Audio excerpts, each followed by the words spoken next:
Geniuses!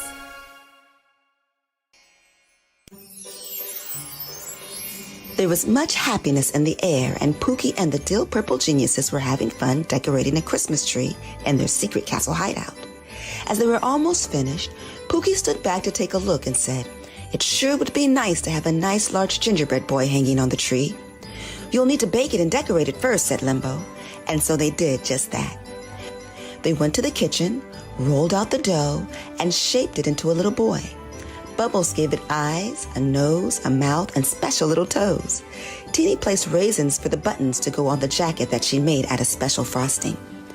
Bubbles thought the creation was simply perfect, but Limbo had one more special touch to add, a little gingerbread cape to go around its neck.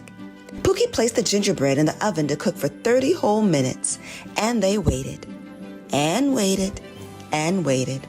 The bell finally went off, and the Dill Purple Geniuses rushed with excitement to see how it all turned out. Once the door was open, there was a huge flash.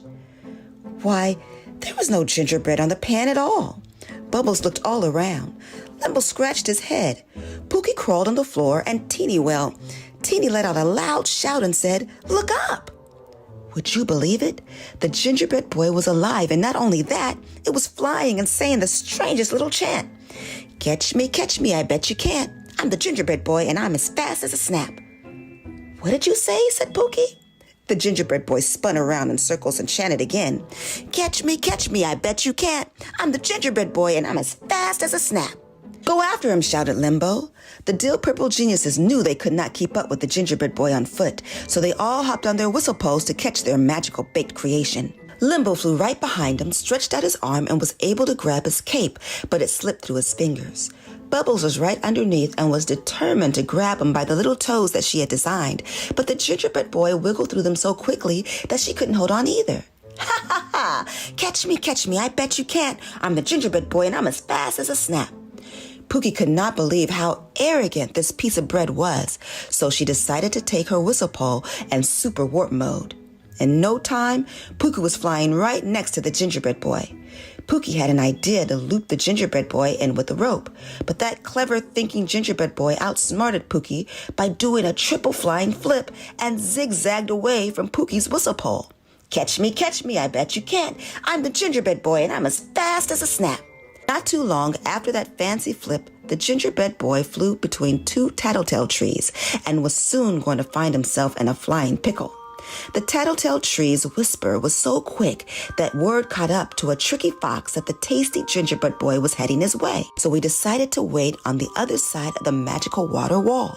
Not knowing what to do, the gingerbread boy suddenly stopped and came face to face with the suspicious fox with only the water wall between them.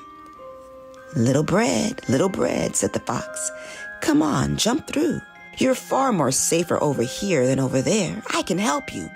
The gingerbread boy paused for a moment to make a decision. As the Dill Purple Geniuses got closer, the gingerbread boy chanted, Catch me, I bet you can't. I'm the gingerbread boy, and I'm as fast as a snap." And he made the decision to jump through the magical wall. As he flew halfway through, the tricky fox grabbed one of the gingerbread's arms, and Limbo quickly stretched and grabbed the other arm. All of a sudden, the gingerbread boy was being pulled back and forth, creating splashes on both sides of the water wall. Soon the gingerbread boy looked up with shock and saw the tricky fox opening his mouth very wide to eat him. "Help, help," said the gingerbread boy. "I've changed my mind. I'm not as fast as I thought." Just then, Bubbles sent a huge bubble through the wall to catch the fox. With the fox inside, the bubble floated straight toward one of the tattletale trees. The tree opened its tattling mouth very wide and swallowed the fox with one big gulp. Never to see the fox again. The gingerbread boy was very grateful and learned a big lesson. Being arrogant only caused me to get in trouble and having to ask for help from the very ones that I was teasing.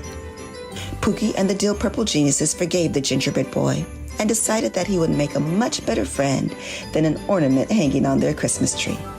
They enjoyed the evening singing, dancing, and eating holiday bread, and no, it was not gingerbread.